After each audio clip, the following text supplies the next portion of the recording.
In this whole series of talks, I've been trying to discuss the notion of conversion. And the more I talk about this topic, the more I'm convinced that it really is a good tool for increasing our self-awareness and producing greater growth in the spiritual life.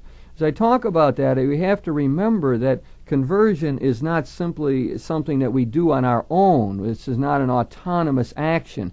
All of this has to be seen in the light of God's goodness to us. Grace always precedes our own actions.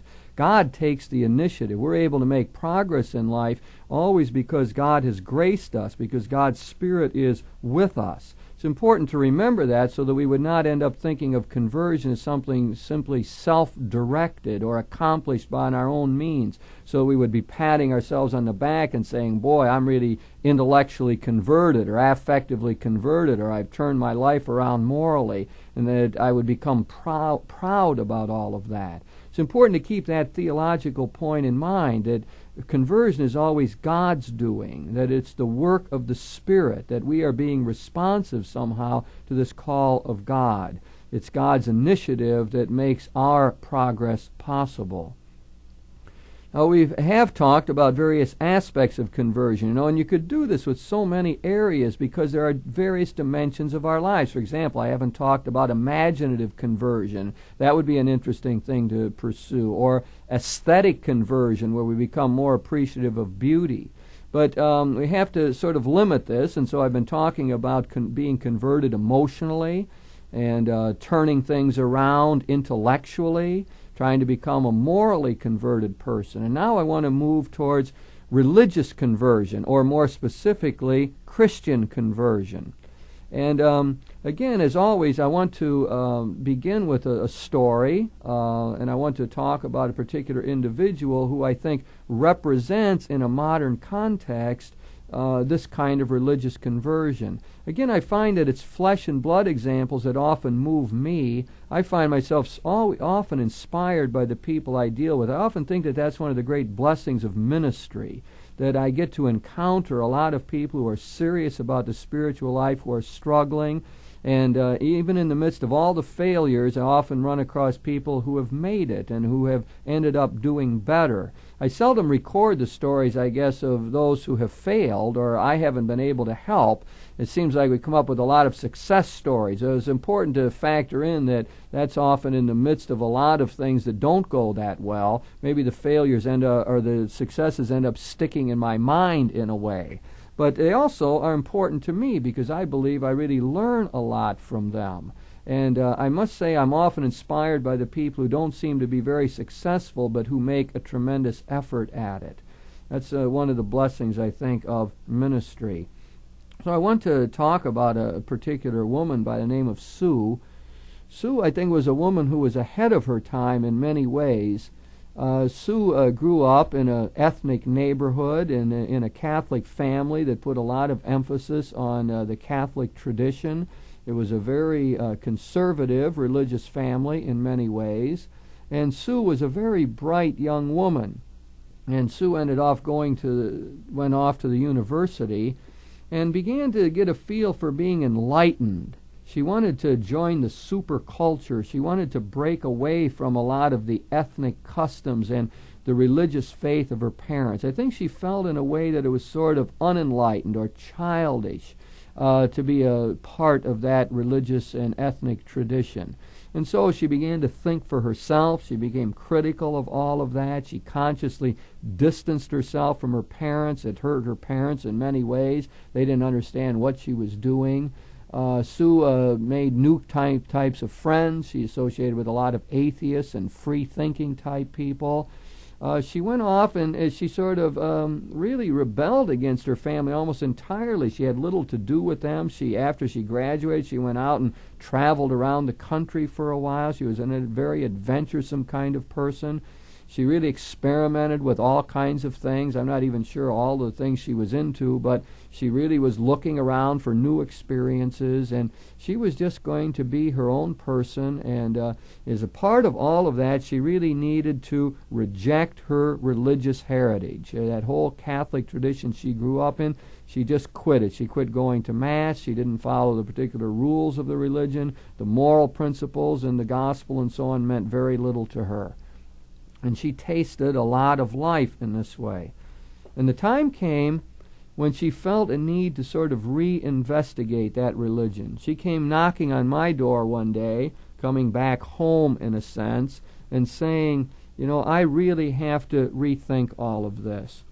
I want to re-examine my Catholic faith. I want to look at it again. She says, I've had all kind of problems as I've gone through this. I've been to psychiatrists and so on. And she said, finally, I figured out I don't need a psychiatrist. I need a spiritual director. And so Sue and I began to work together. I got her some things to read about what was going on in the church. I tried to get her to start going to Mass regularly. I got her into a small group of people where she could talk openly about her faith and her personal struggles and so on. And we began to talk about all of this, and it was very slow, and she felt estranged from it all at the beginning, and she didn't really rush back into it that wholeheartedly, but she really did give it a chance. And as time went on, she found herself gradually changing. She started to get more out of the Mass. She began liking to go. She felt bad when she missed it, as though something was lacking throughout that day and week. She began to learn more about her Catholic faith. Surprisingly, she learned more about its weaknesses and its mistakes, and she had to deal with things like crusades and inquisitions in our history and so on. But at the same time, she began to develop a greater pride in that Catholic faith. She even began to come back to some of her ethnic traditions. In fact, she began to relate to her parents in a new way now. I think she would say today that she had a far greater appreciation of the wisdom and strength of her parents than she ever had before. She found herself reading the Scriptures periodically, and that they really helped her to achieve a greater self-understanding. She knew who she was in a deeper way. She was really able to locate herself in her world. She found that some of those stories in the Bible spoke directly to her. She heard them in a new way that she had never imagined before. She heard them not in a childish, infantile way as she had done it in high school, but really now as an adult. And she found that it illumined her experience and really helped her to make sense out of her life. Christ became more real to her. She was able to say, even after a time, that she felt a type of personal relationship with Jesus Christ. That wasn't her real language, and she didn't stress it a whole lot. But if you asked her, she could say, well, yes, I do see him as an important person, and I do see his teachings as part of what is my life is all about. And her work, again, was transformed. She liked to talk of herself now as an instrument of the Spirit. That language came very simply to her and easily. She thought of the Spirit flowing through her. A lot of times when good things happened, she was able to help people and so on. She felt that it wasn't even her doing it. It was somehow God's grace, or as she liked to say it, the Spirit flowing through her. Well, here we have an example, I think, of a real religious and Christian conversion, something that is worthy of greater analysis, and we need to look at and try to pull apart in a way to try to get a hold of it. Now, in general, if we would talk about a religious conversion, and you could have this to Judaism or within Islam or Buddhism or any religious tradition, it really would mean that one would have reappropriated one's tradition, that one would have gone from a childish outlook on one's tradition or a rejection of it to a reappropriation, taking it on again now in an adult manner. It would mean that we would go from sort of a half-hearted response to our tradition and to the call of God to a wholehearted one. It would be moving from an eclipse of mystery where we are out of touch with the mystery dimension of life to a greater awareness of mystery. It would mean moving from superficiality to being grasped by something we might call ultimate concern, something that we treasure as a finality, as of ultimate consequence for us. It means moving from a life of drifting to a passionate concern for holiness. We could think of this in terms of the traditional theological virtues, so that a religious conversion would mean that we now had greater faith in the source of all of the goodness in the world, that we would have figured out that we're not totally autonomous, but we hand ourselves over. The converted person religiously would easily say, "Thank you, Lord, for the sunshine, for the people, for any of the good things that go on in life." There would be a greater love in the heart, a love of the mystery, a sense that the mystery of life is gracious and can be trusted, and that we can hand ourselves over to that gracious mystery. That mystery allures us and draws us into the future and brings us to a goal even beyond our imaginings. It would mean that we would be people of hope, that indeed we could achieve that kind of fulfillment one day, that the mystery that's in front of us will make sure that we get there, that if we let go, we will fall into gracious hands. So to be converted religiously means we take on with greater seriousness these virtues of faith, hope, and charity. Now, all of that can be put into Christian terms as well. And in Christian terms, it would mean that we were going from sort of a vague understanding of Jesus Christ as an ethical teacher to a life of dedication to the risen Christ as the final prophet and the absolute Savior, the true liberator of humanity. It would mean that Christ would become really important to us and become the center of our lives. He would become the cosmic Lord, the Lord of the whole of creation. And again, in general terms, we could say that we would have a new precept to follow. As we've been going along here, we've learned a lot of those. We learned to be attentive to our experience. We learn to be intelligent or insightful about that experience, to look for patterns and for connections and relationships in our experience. We learned to be reasonable so that we would make good judgments based on insight. So we would first try to understand things and then only then try to judge the truth and falsity of things. We learned to be responsible, to make a moral conversion, that we are to be responsive to the call of God and so on. And here we might add a fifth general principle, and that is to be loving. Because religious conversion finally means to fall in love with God, to give oneself totally over to God, to not only to fall in love with God, but to be in love with God, or to stay in love with God, to somehow have an appreciation of this mystery that surrounds us. So the precept would be that we should be loving people. Now again, I need to take that apart a bit, I suppose, and to try to analyze it in various ways. Let's start out with one of the elements that I talked about there, and that is the whole notion of an eclipse of mystery. That's one of my favorite phrases, happens to be part of a title of a book I wrote called Apologetics and the Eclipse of Mystery. And that notion of eclipse of mystery, I suppose, has been important to me throughout all of my theological reflections, because it tells me something about the problems in our culture, that indeed when mystery is eclipsed, then we don't have a good way of talking about the realities that really count, like love and freedom and sin and failure to respond to our God. We don't even have a way to talk about the great God. So unfortunately, in our culture, very often we simply are in a position where those good things are covered over. We aren't in touch with them. We don't notice them. The mystery dimension of life is simply not part of our habitual way of seeing the world. We're looking out for number one, or we're trying to make a living, or we're working hard, or we're workaholics, or we're escaping in one way or another, or we're centered in on ourselves, or we're out of tune with nature. We don't know how to handle freedom and so on. All of those ways, mystery is eclipsed for us, simply unaware of the graciousness of the mystery that surrounds us. Now, it would seem to be religiously converted would mean that we develop an abiding awareness of the mystery dimension of life. Incidentally, when I'm using that word mystery, perhaps I'm very familiar with it, but maybe others aren't. One way of getting at what I mean by that word is to distinguish it from problem. A problem in life is something that's solvable, We had the problem of getting to the moon, and we put a national effort into it, and we figured out how to do it, and we landed a man on the moon.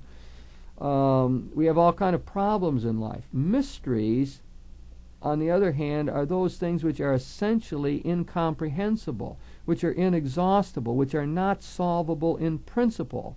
So, for example, death remains mysterious. We don't know what it is. We don't know for sure what lies on the other side of this whole process of death. It will always be mysterious. I mean, you can put it in problem terms, like how are we going to freeze bodies or something. But the real existential question about death is mystery. So the word mystery to me connotes that which is beyond all comprehension, beyond total comprehension. In some ways we know the mystery of life. There's clues to it. It reveals itself to us partially in nature and through other people, especially for us through Jesus Christ. But we can never get finally a hold of it. It remains inexhaustible. There's more love connected with it than we could ever experience or respond to. So I'm saying now that to be religiously converted means we would get an abiding awareness of this mystery dimension of life. We'd get attuned to the signals of the mystery. We'd be able to see the graciousness in the sunshine and in the suffering people in our world. We'd even be able to see it in our failures. The mystery shining through our limitations, our faults, our sinfulness, so that we wouldn't have to block those out and restrict those and put them into a zone of silence. We'd be able to bring them forward into the light, confident that God can speak to us even within our own sinfulness. That's how far this whole awareness would go. So we want to become more aware of the mystery dimension of life. Now, how are we going to end up doing that? Well, that's a very good question, I suppose, and it is a key question for modern times. One thing we could do is to try to get a better outlook on time. That is, we need to pause and look. When I'm talking to someone, I can be distracted and simply have my mind roaming to other places, or I can try to concentrate on the person I'm talking to. I can try to really listen to them. And in doing that, perhaps I begin to appreciate how the mystery shines through this other person.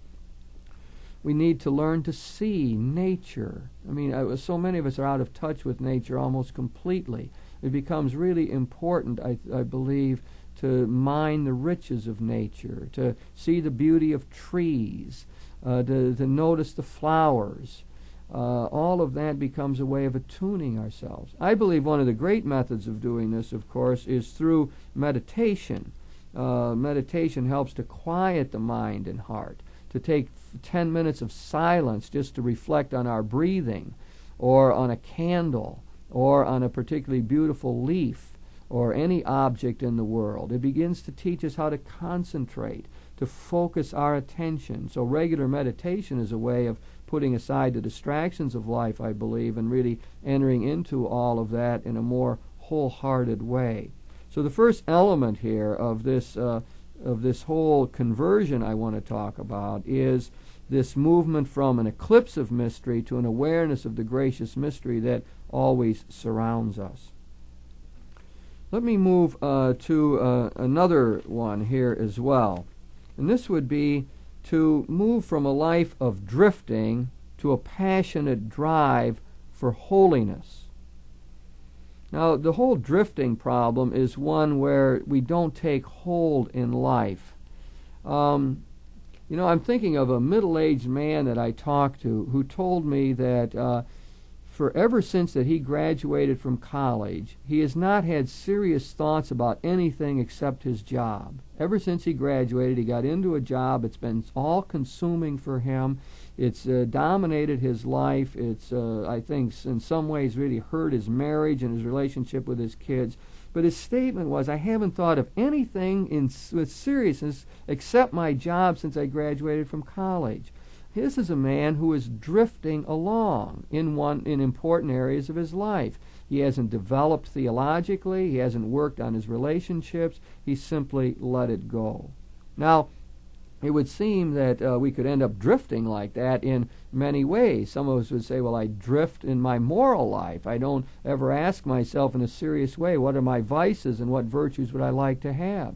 Some of us drift intellectually. We don't read books. We don't go to lectures. We don't stay up to date with the world scene. Some of us drift emotionally. That is, we simply won't face some negative emotion that really scares us. Maybe it's our anxiety about death. We simply won't deal with it, and it's always tomorrow, tomorrow. I'll get at it later on. And years go by, and we never do anything about it. This is something of what I mean by the whole drifting problem in life. Now, to be converted religiously would mean that I would now become passionate about holiness.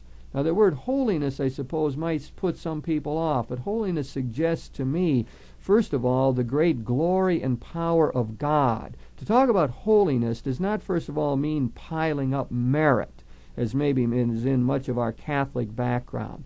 To talk about holiness means that we've learned to submit to the great God, to surrender to the mystery that surrounds us, to believe passionately in a higher power, to believe that that higher power can help me to become my better self.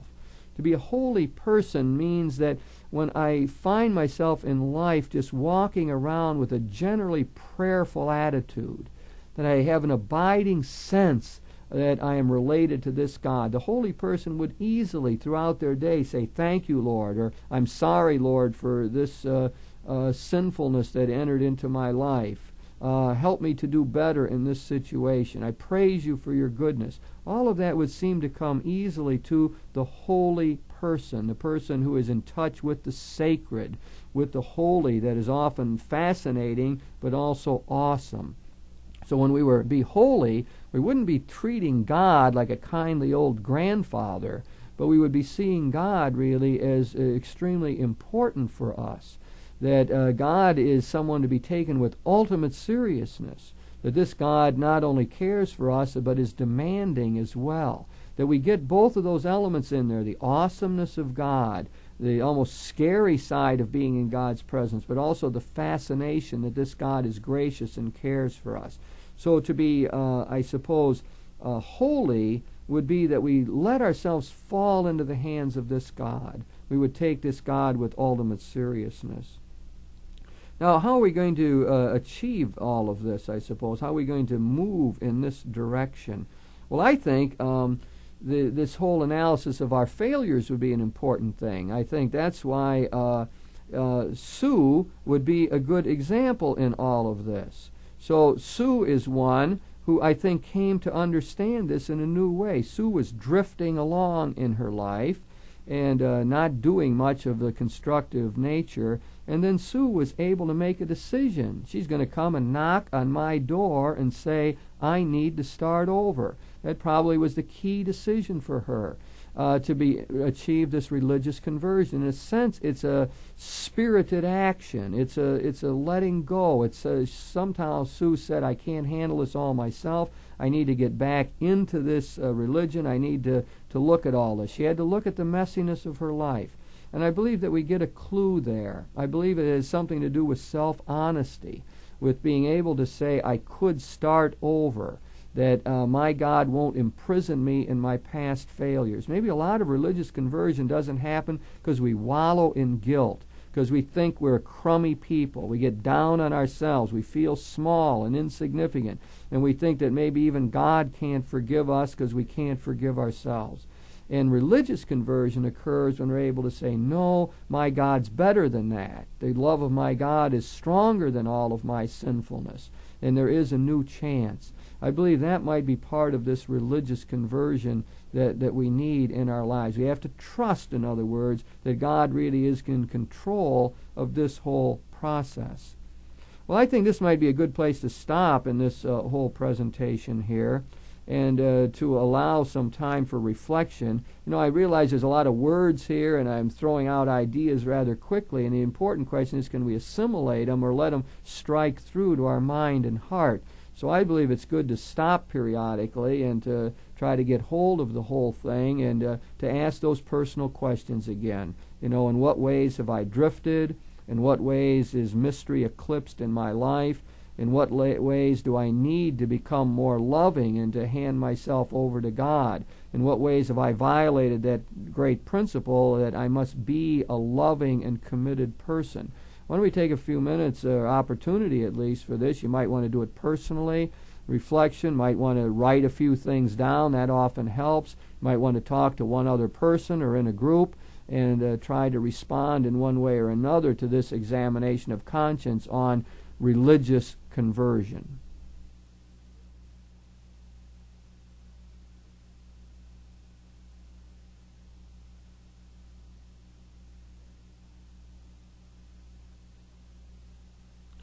Let me now take up another aspect of this religious conversion that I'm talking about. Now, I'll term this a movement from a half-hearted attitude towards one's religious tradition to being wholehearted about it. I suppose a lot of us would not be in as great a rebellion as Sue was in relationship to her religious tradition. Some of us might have gone through that. Some people might be in the midst of it now. But there's a whole lot of other people who are immersed in the tradition. They simply would say, well, yes, I'm a Catholic and I go to church and so on, or I'm a Lutheran and I try to follow out the tenets of my religion. So the question would become not where we would totally reject the tradition, but living with it in a half-hearted way. That could happen in a lot of different ways. One would be where liturgy and life would be unconnected. That is, I would go to Mass or to worship service and end up walking out and being a beast or dealing poorly with the family. I'm thinking along this line of one family where the wife told me she hated to go to church on Sunday with her husband and the rest of the family because somehow he must not have wanted to be there, because when he would come out he was a bear. He was just terrible to deal with. And she thought especially it was bad if the homily was ever on social justice matters. Then he was really upset. So that, and she would just go in there hoping that wouldn't happen. Well, there's an example of where liturgy and life are not working together well. Somehow they're not in sync. Worship for him is a drag, or it's not helping them to live as a better person at all. So we'd have to ask ourselves, perhaps, do we ever take the message of the liturgy out into our daily lives? Do we ever think about it on Wednesday and Thursday of the week when we're starting to run out of energy? Does it ever make a difference in other aspects of our lives? Or you could look at it the other way. When I go to Mass, do I bring myself to that? Do I tend to offer to God my efforts, my struggles, my joys and sorrows of life? Is it a personal kind of experience? Or at the end of it, do I say, well, I just went through the motions, or it happened, or I got that done? I think that would be one of the worst ways to think about that, is to go and walk home and say, well, that's over with. It's done with. I've accomplished it. It's like this obligation that I've gotten through. So to be half-hearted about our religious tradition would mean that we haven't found a way to link up our personal existence, our everyday life, with that time of worship. And maybe it would extend even into the life of prayer, where we'd say our prayer is even disconnected with what really lies deepest within our heart, that it doesn't have anything to do with our daily concerns. This would be a half-hearted attitude towards one's religious tradition. I suppose we could put it another way and say God simply isn't first with us. Now that's hard to really get at, I suppose, that some person might say, well, I'm number one for me, or my family's number one. A lot of good people, I think, might talk along that line of one's family being number one, but that would end up being half-hearted religiously, as the great claim of religion is that nothing can be as important as God. So if we move God down to number 3 on the priority list, somehow we're out of whack. We are unconverted religiously. Now, if we try to move in a more positive direction and say, what are we going to do? Our ideal now becomes to be wholehearted about our religious tradition and what lies at the center of it, of the whole thing, the love that God has for us. Now, in this way, we would try to let the whole symbol system that our religion is to guide our lives.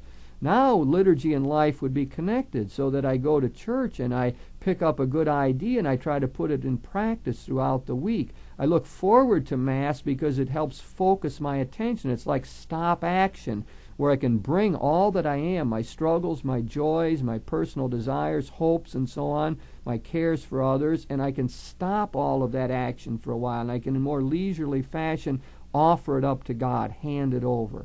And I hope to go out of Mass somehow lifted up, energized, my focus in order, my priorities straight, so I can live effectively throughout the coming week. That would be when liturgy and life, I think, are coming together and where I become a wholehearted person. Maybe I could put it in other terms, that I would say that I'm trying to live out the fundamental stories of my religion in a healthy way. That the stories from the Scriptures now begin to dominate my own